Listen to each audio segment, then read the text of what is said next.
Bismillahirrahmanirrahim. Assalamualaikum warahmatullahi wabarakatuh. Alhamdulillahirabbil alamin. Iyyahu na'budu wa iyyahu nasta'in. Asyhadu an la ilaha illallah wa asyhadu anna Muhammadar Rasulullah. Allahumma shalli wa sallim wa barik ala Rasulillah Sayyidina wa Maulana Muhammadin wa ala alihi wa sahbihi ajma'in. Subhanaka la ilma lana illa ma 'allamtana innaka antal alimul hakim. Allahumma iftah alaina futuhal arifin bi hikmatika innaka anta khairul fatihin. Jamaah Surah Babul Jannah dan warga komplek Dinasti Indah yang kami muliakan dan senantiasa dirahmati Allah Subhanahu wa taala. Alhamdulillah, kita senantiasa bersyukur, selalu berterima kasih kehadirat Allah atas segala nikmatnya yang Allah berikan kepada kita. Tak diberikan kesehatan, tak diberikan kekuatan, termasuklah kita diberikan kesempatan. Kita sudah sempat melaksanakan salat subuh secara berjamaah. Alhamdulillah, kita memanfaatkan waktu seperti biasa setiap hari Ahad. Ya, kajian kita pada pagi hari ini kita membahas lagi salah satu surah pendek dalam Al-Quran. Ya, selama ini beberapa pekan berturut-turut kita membahas masalah fikih. Jadi kita selang-selingi, ya kita selang-selingi. Sudah ada beberapa surah-surah pendek yang kita bahas, terutama yang sering kita baca. Ya, hari ini, pagi hari ini kita bahas surah Duha. Ya, surah Wadduha. Surah Duha ini turun ketika Nabi SAW belum hijrah ke Madinah. Jadi namanya surat Makkiyah. Jadi surah itu ada dua macam. Ada namanya surah Makkiyah, ada surah Madaniyah. Ya, Madaniyah itu ketika Nabi sudah berangkat hijrah ke Madinah. Ya, walaupun turunnya di Mekkah. Ya. Surah Duha ini adalah surah yang sering kita baca, ya terutama pada salat maghrib, ya atau salat isya. Itu memang surah-surah yang masuk kategori pendek. Ya, ini namanya kisar mufassal. Jadi nanti ada surah itu ada 3 macam. Nah, yang pendek ini mulai Duha sampai ke bawah sampai An-Nas, itulah yang namanya kisar mufassal. Ya. Jadi surah-surah yang pendek, yang mufassal itu ayat-ayatnya pendek, ada lagi pemisahnya, itu namanya kisar mufassal. Nah, ini surah terdiri dari ya Makkiyah wa ayatuha ihda asyara. Ya, ada 11 ayatnya. Ya, nazalat ba'da suratil Fajr. Ya, turun setelah surat Al-Fajr. Jadi ini surah Duha. Kalau dilihat dari mushaf Al-Quran yang ada hari ini, itu surah yang ke-97. Tapi kalau dilihat dari sejarah turunnya, kronologi Al-Quran, itu surah yang ke-11. Ya, karena sudah ada 10 surat yang turun, ya, sebelum surat Duha ini. Yang pertama itu sudah turun Iqra. Nah, itu yang pertama itu ya. Nah, lalu setelah Iqra turun Nun wal qalami wa ma yasturun. Nah, setelah itu turun lagi Ya ayyuhal muzammil. Nah, baru yang keempat turun lagi Ya ayyuhal mudatsir. Nah, baru turun Tabbat yada Abi Lahab. Nah, baru turun lagi surah At-Takwir. Ya. Baru turun Sabbisma rabbikal a'la. Nah, baru Alam Nashrah Laka. Jadi Alam Nashrah Laka ini turun duluan. Ya, tapi nanti dalam susunannya setelah surat Ad-Duha yang ke-93, baru Alam Nashrah surah yang ke-94. Nah, setelah Alam Nashrah turun, baru turun surat Al-Asri. Nah, setelah Al-Asri baru turun surat Al-Fajr. Ya. Jadi ada 10 surat turun ini nanti setelah ini. Nah, setelah 10 surat turun ini, walaupun tidak lengkap ya, karena Ya ayyuhal muzammil kan cuma 5 ayat. Ya ayyuhal mudatsir sampai 7 ayat. Iqra sampai 5 ayat. Nah setelah 10 kali datang malaikat Jibril membawa wahyu, ini terhenti, itu putus. Nah berapa lama wahyu terhenti? Nah disinilah kemudian ada beberapa riwayat. Kalau dalam Imam Bukhari menyebutkan itu ada sekitar 2-3 hari. Jadi malaikat Jibril itu tidak lagi datang membawa wahyu, menyampaikan pesan. Dalam beberapa riwayat dalam tafsir At-Tabari menyebutkan sekitar 12 hari. Ya, bahkan dalam beberapa riwayat lainnya menyebutkan ya 15, bahkan ada yang 40 hari malaikat Jibril tidak pernah lagi datang bawa wahyu Al-Quran. Nah karena malaikat Jibril tidak datang membawa wahyu Al-Quran, maka disinilah kemudian ada juga beberapa riwayat menyebutkan oleh orang-orang musyrik, terutama istrinya Abu Lahab, mengejek Nabi Muhammad. Wah, kamu itu sudah ditinggalkan oleh Tuhanmu karena wahyu sudah sampai di situ, tidak akan turun lagi. Nah, itulah yang kemudian membuat Nabi Muhammad merasa sedih.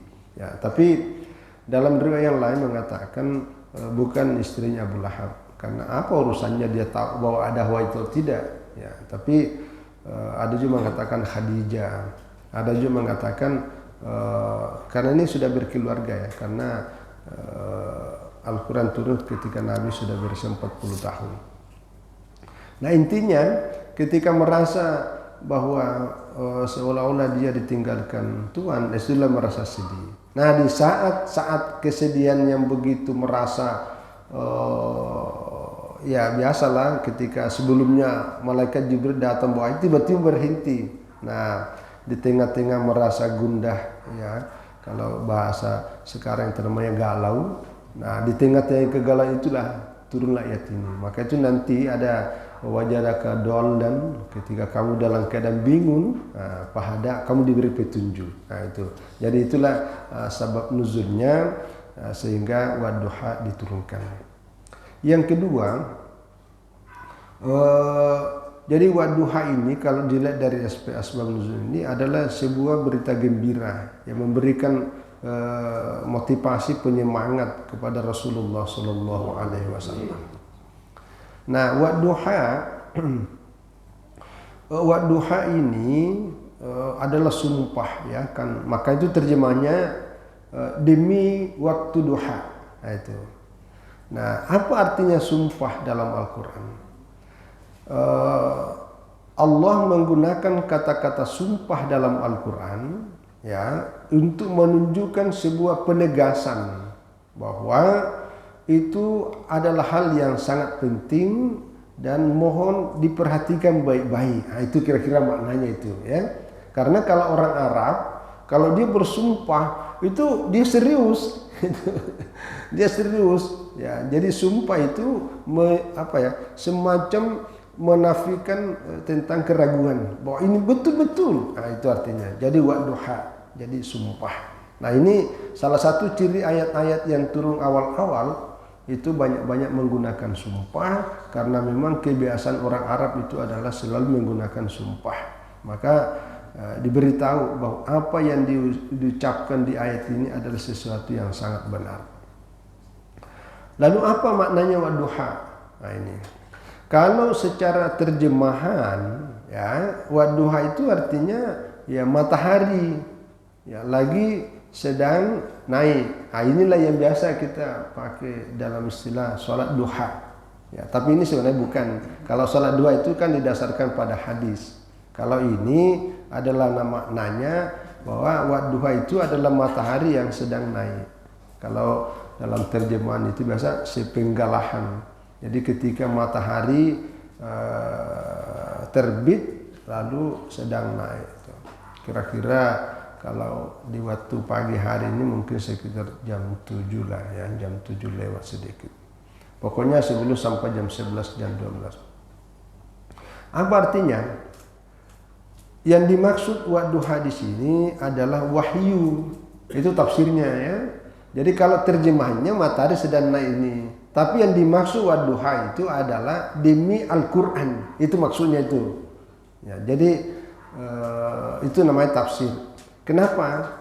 Karena Al-Quran ini diibaratkan kehadirannya itu seperti matahari yang sedang naik. Nah, kalau matahari yang sedang naik itu sinar cahayanya itu, sinar mataharinya itu membuat kita merasakan ada sebuah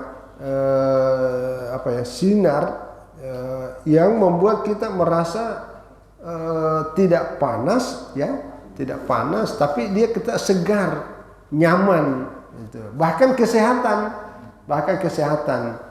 Berbeda kalau matahari sudah jam 12, apalagi jam 1. Nah, itu sudah menyakitkan, ya, itu.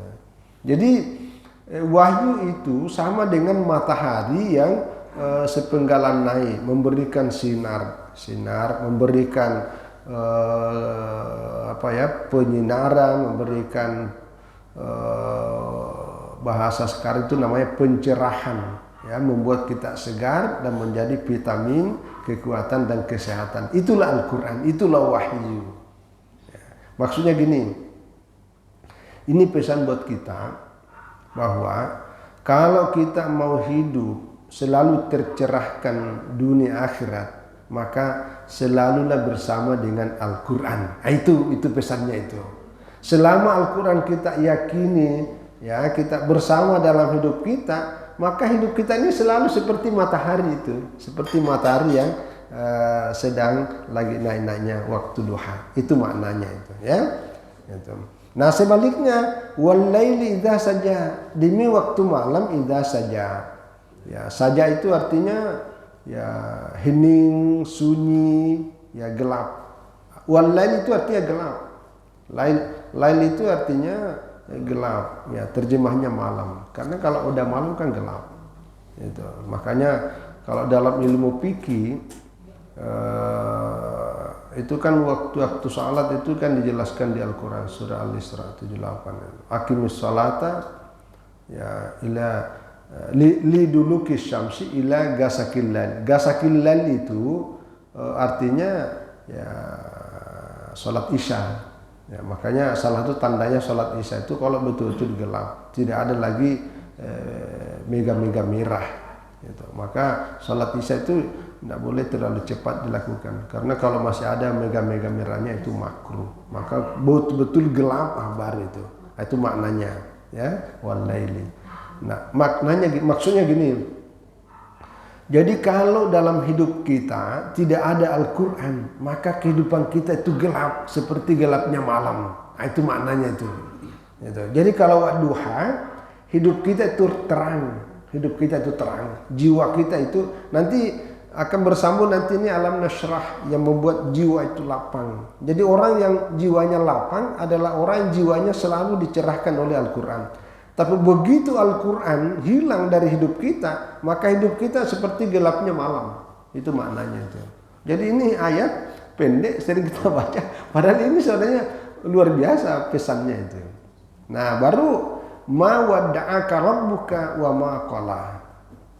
Inilah tadi ini kaitannya dengan asbabun nuzulnya, bahwa ma wadda'aka rabbuka, Tuhanmu itu Muhammad, ma wadda'aka, tidak akan pernah meninggalkan kamu, wa ma qala, dan tidak membencimu. Ya, karena itu tadi ketika orang-orang musyrik mengatakan, kasihan Muhammad tuh sudah ditinggalkan oleh Tuhannya yang tadinya datang, tiba-tiba tidak pernah muncul lagi, ya berarti kamu udah ditinggalkan.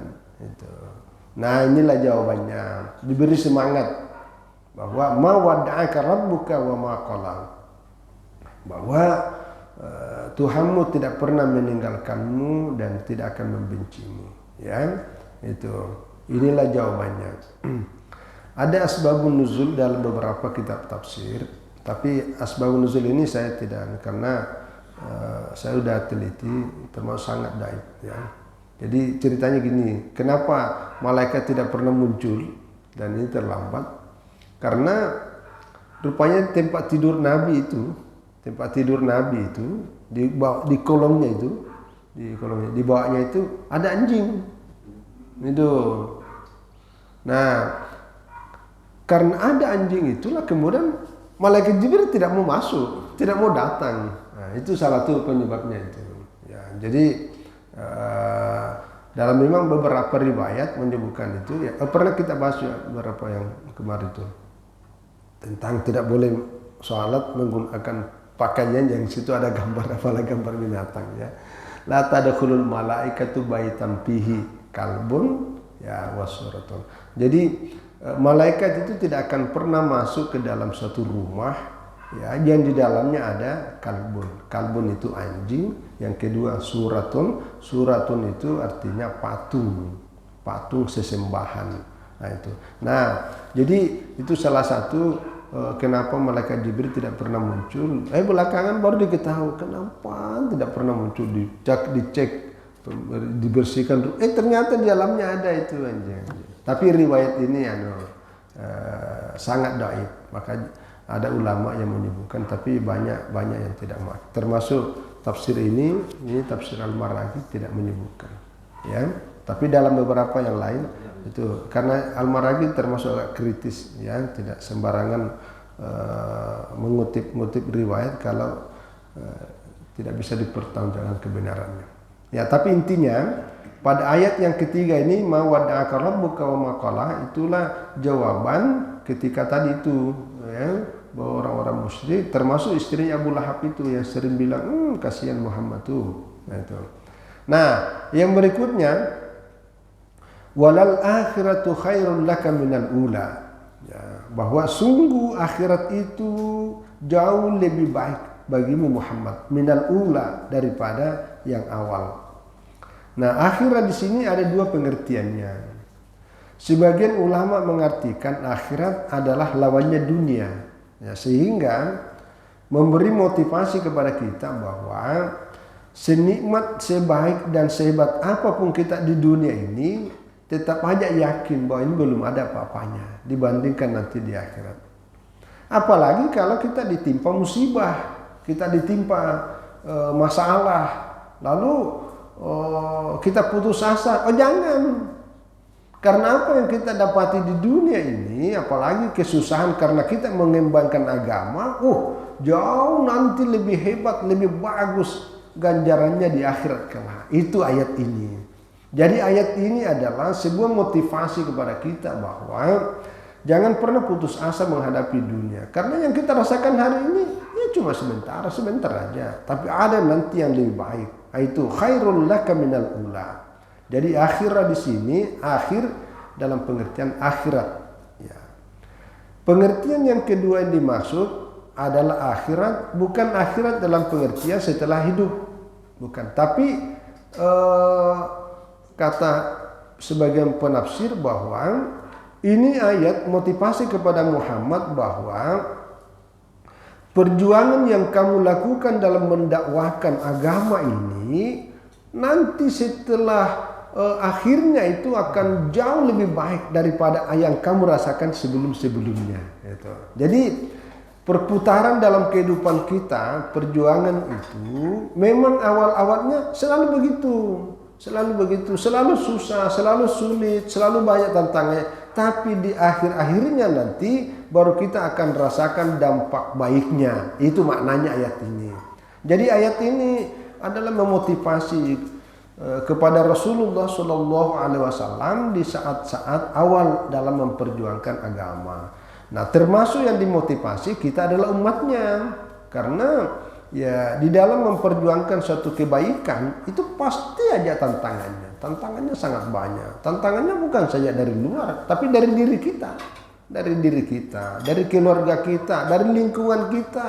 Ya, termasuklah dari luar. Tapi yakin bahwa sebuah perjuangan pada akhirnya akan kita mendapatkan sesuatu yang jauh lebih baik. Itu maknanya itu. Wal akhiratu khairun laka minal ula. Wala sawfa yu'tika, ya, wala sawfa yu'tika rabbuka fatarda. Ya, nanti kelak ya Tuhanmu yu'tika akan memberikan sesuatu kepadamu, fatarda, lalu kamu akan pasti merasa puas. Pasti kamu akan merasa puas, ya. Jadi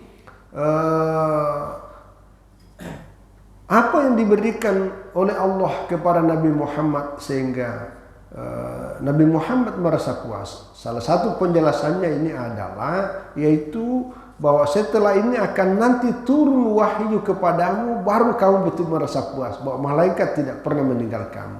Ay wala sawfa yuzahiru rabbuka 'alaika ni'amahu ya wa yuwalli 'alaika minhu wa minha ya tawarid al-wahyu 'alaika bima fihi irsyaduka wa irsyadu qaumika ila ma fihi ya sa'adatan fid dunya wal akhirah. Jadi nanti Allah akan memberikan kepadamu ya yang kemudian kamu akan merasa puas. Ya salah satu di antara pemberian nikmat terbesar Allah kepada Nabi Muhammad itu adalah dengan turunnya wahyu sambung menyambung.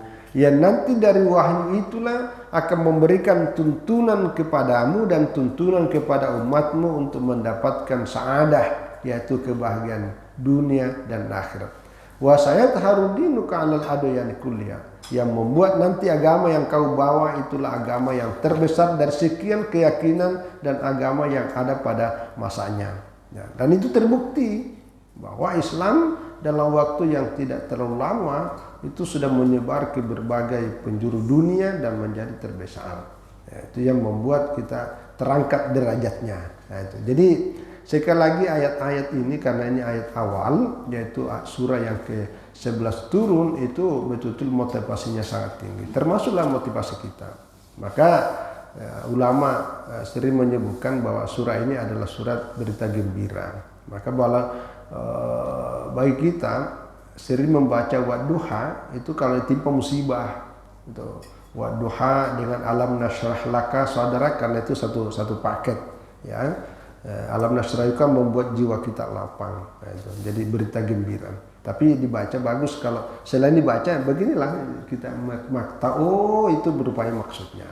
Nah apa berita gembira yang disampaikan kepada Allah kepada Nabi Muhammad SAW yang kita sebut saat itu agama itu seperti matahari memberikan sinar. Nah, ini.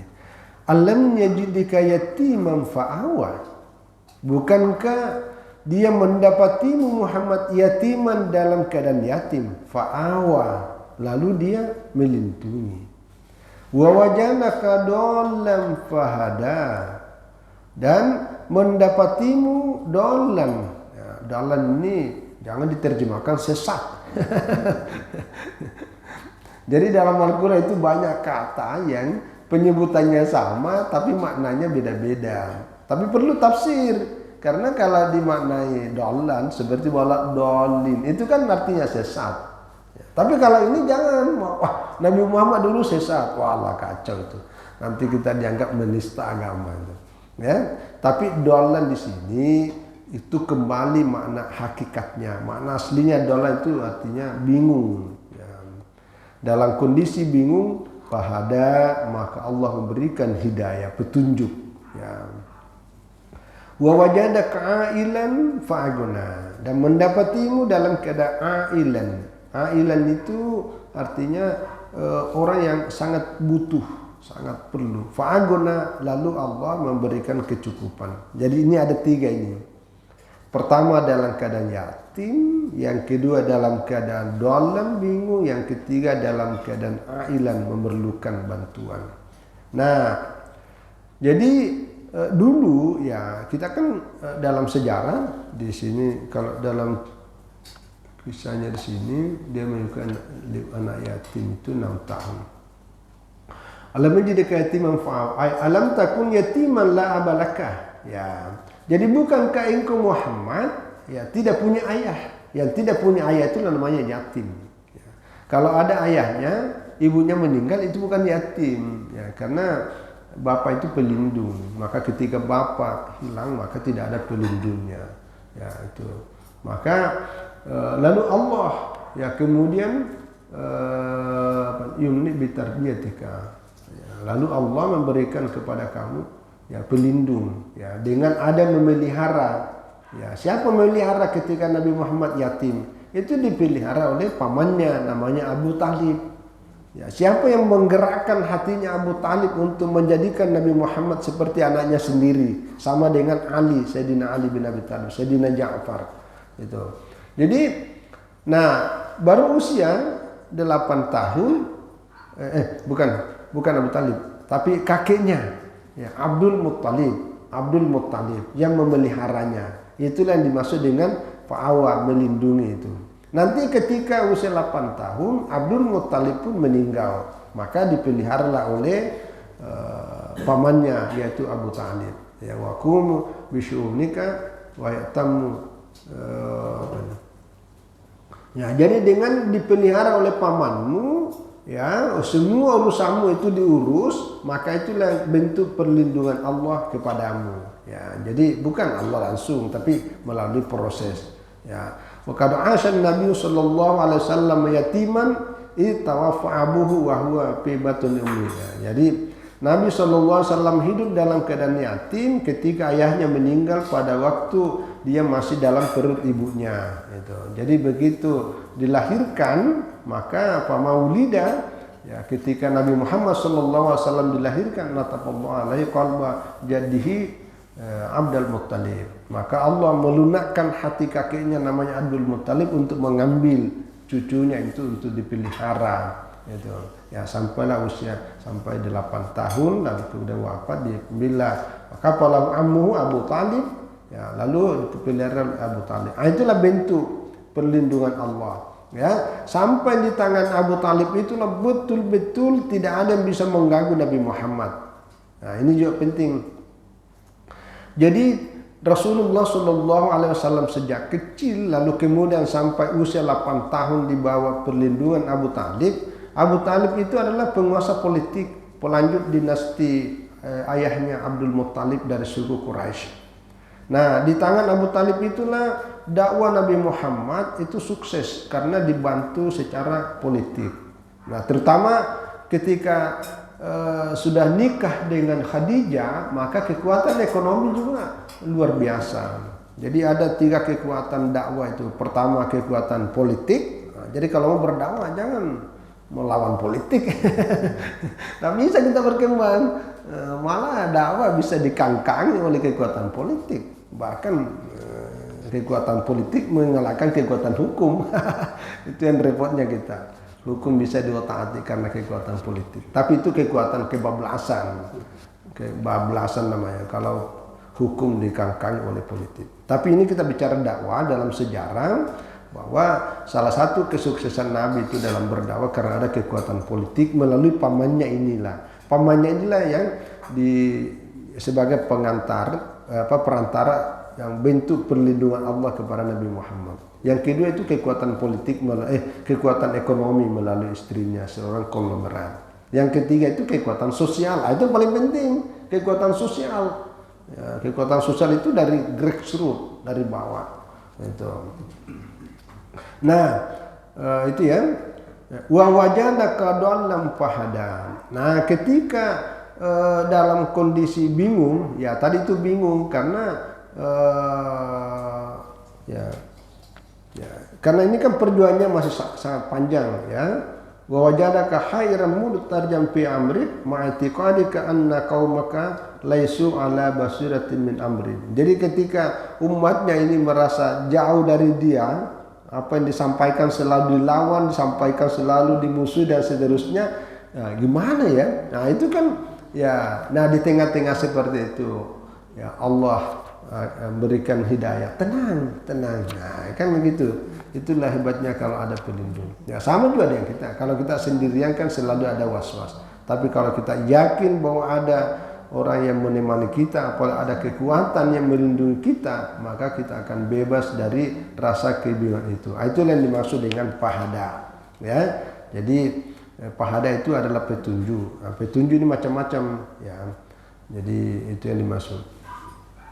Wa wajadaka ailan, ya, kamu didapati dalam keadaan ailan. Ya, ailan ini dalam sebuah perjuangan awal pasti kita memerlukan banyak hal. Nah, fa'aguna, maka kemudian Allah memberikan kecukupan kepadamu. Ya, jadi Innaka kunta fakhiran lam yatruk laka waliduka minal miras. Jadi dulu ketika ayah meninggal tidak ada apa-apa yang ditinggalkan, ya kecuali hanya seekor onta dan pembantu, itu yang ditinggalkan. Tapi oleh Allah Subhanahu wa taala dengan segala kemahakuasaannya, Allah memberikan kecukupan kepada kamu, ya salah satu diantaranya ya engkau dengan nikah ya dengan Khadijah, sehingga harta Khadijah itu membuat kamu merasa cukup. Jadi itu juga kan skenario dari Allah semua itu, ya. Jadi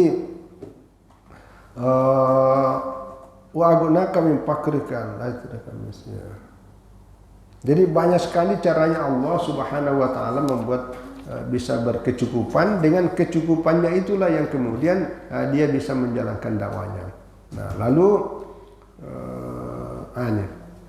Fa'ammal yatima fala taqhar wa amma saila fala tanhar wa amma bi ni'mati rabbika fahaddits.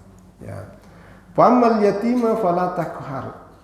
Nah, adapun anak yatim jangan kau hardik, ya, jangan kau kasar, jangan hina. Yaitu tadi jadi ini susunan ayat kalau dalam ilmu sastra balagh itu susunannya luar biasa. Banyak orang masuk Islam itu karena kekuatan sastranya, dia baca, wah tidak mungkin, tidak ada manusia yang bisa menyusun seindah bait seperti ini. Ya ini kan kaitannya ini, alamnya jadi kaitimah fa'awa, lalu fa'amal yatima fala taqhar. Nah, jadi karena dulu Nabi Muhammad anak yatim, maka kalau ketemu anak yatim jangan kau kasari, apalagi dihina, itu tidak boleh, ya karena ada ketergambaran di situ. Dan memang dalam sejarah orang-orang hidup yang sukses, rata-rata orang sukses itu berangkat dari anak yatim. Itu banyak. Itu ya. Bahkan ada ulama, guru saya bilang begini, kalau kau ditimpa masalah, kumpulkan 40 anak yatim, suruh berdoa dalam satu doa untuk hajatmu akan terwujud. Itu kekuatannya luar biasa. Tapi jangan juga direkayasa. Direkayasa kumpul sorting, udah selesai. Setelah itu tidak pernah lagi diperhatikan. Nah, itu juga jangan. Itu namanya rekayasa, ya. Tapi kalau tulus, itu bagus. Ini fa'amal yatima fala taqhar. Jangan kau hina, ya. Ya.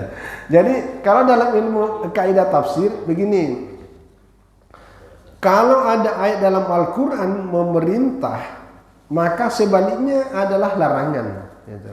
Kalau ada ayat dalam Al-Quran melarang kita, maka sebaliknya itu adalah perintah. Gitu.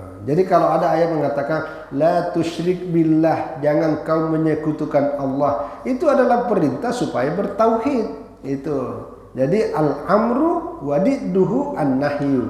Perintah itu larangannya adalah larangan. An-nahyu, larangan itu wadidduhu, sebaliknya adalah perintah. Itu kaidahnya.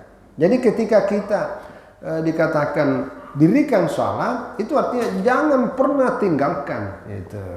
Nah ini larangan untuk menghina anak yatim, maksudnya itu muliakanlah anak yatim. Itu maksudnya. Jangan dipandang ini ya, karena itu Nabi Muhammad pernah menjadi anak yatim. Wa amma saila fala tanhar, dan orang yang peminta itu jangan kau usir. Ya ini yang as-saila ini orang yang betul-betul minta bantuan, ya minta bantuan. Wa amma apa ini lista, jadi pala ya tuzajjir walakin tafdulu alaihi aurat durat dan jamila. Ya. As-sailu al-mustarsyid, ya, orang yang meminta petunjuk, orang yang meminta sesuatu kebaikan, yang minta arahan, minta petunjuk, kira-kira seperti apa yang aku lakukan. Wa huwa aidan yutlabu ar-rifqu bihi. Tapi yang harus dilakukan adalah bersikap lemah lembut, wa bayanu maskala alaih minal amr, dan menjelaskan masalah-masalah yang ia hadapi. Itu namanya as-sa'id, orang yang bertanya, orang yang minta. Ya, jadi itu salah satu maknanya. Nah ini yang terakhir, wa amma bi ni'mati rabbika fahaddits. Jadi karena ini batasi waktu. Nah, wa amma bi ni'mati rabbika fahaddits. Nah, jadi adapun nikmat yang diberikan oleh Tuhanmu fahaddits, maka fahaddits ini fa'addi asyukrah, ya. Maka tunaikanlah dengan cara mensyukuri nikmatnya. Ada dua maknanya di sini. Pertama, Pahadis itu artinya kalau dilihat dari segi bahasa itu ceritakan, sebut-sebut. Nah, jadi nikmat yang dimaksud dalam ayat ini baik nikmat yang sifatnya material, misalnya kita dapat rezeki, ada tambahan penghasilan, itu. Yang kedua nikmat ya secara spiritual, kita semakin rajin beribadah, semakin bersemangat berdakwah, itu tuh nikmat itu nikmat. Maka pahadis itu makna pertama adalah boleh kita ceritakan. Jadi kalau pernah nyumbang, pernah apa, enggak apa-apa kita ngomongin, enggak apa-apa. Yang penting bebas dari ria. Kenapa disuruh menceritakan? Tujuannya supaya memberi motivasi ya kepada orang lain supaya bisa berbuat hal yang sama. Nah, itu maksudnya. Jadi bukan juga jangan diomongin supaya kita tidak ria gitu, ya. Karena ria itu kan tergantung dari hati. Ya. Diomongin atau tidak, tapi dalam hati kita sudah ada ria juga tetap sama. Tapi kalau diomongin dan kita bebas, ya bebas dari ria itu bagus. Tapi kalau diomongin dan tidak bebas dari ria, tidak usah diomongin. Ya, tapi kalau bisa, karena ini perintah ayat, pahadis ceritakan.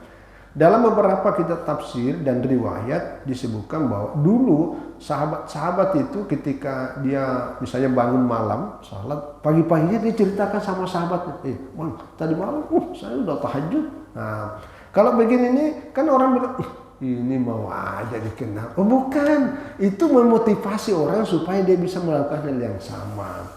Ya, tapi kalau niatnya bukan itu, ya supaya dianggap oh ini orang alim, orang saleh, itu jangan. Ya, itu. Nah, yang kedua, inilah yang disebut ya wa amma bi ni'mati rabbika fahadits.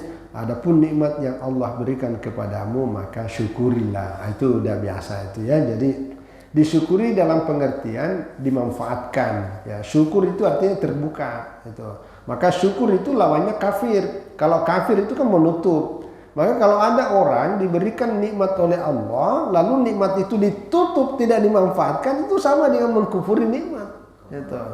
Jadi nikmat itu harus dibuka, dimanfaatkan supaya apa yang Allah berikan kepada kita yang merasakan kita karena dibuka, dimanfaatkan. Yang kedua dirasakan oleh orang lain. Nah, itu namanya. Jadi nikmat itu tidak boleh kita rasakan diri sendiri, tapi dirasakan oleh orang banyak. Itu namanya syukur. Itu yang disebut syukur. Jadi mensyukuri nikmat Allah adalah menikmati dengan memanfaatkan sesuai tupoksinya, ya.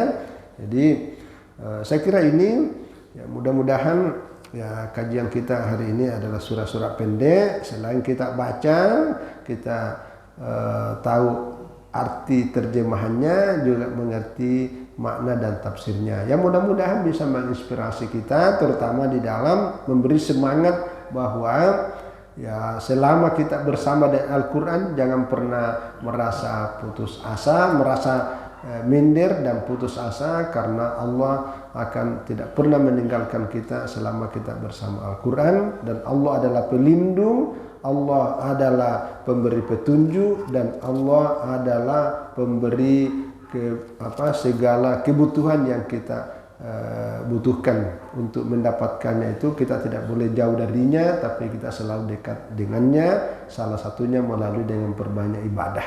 Saya kira ini, terima kasih dan mohon maaf atas semua kekurangan. Wallahu a'lam bishawab. Wassalamualaikum warahmatullahi wabarakatuh.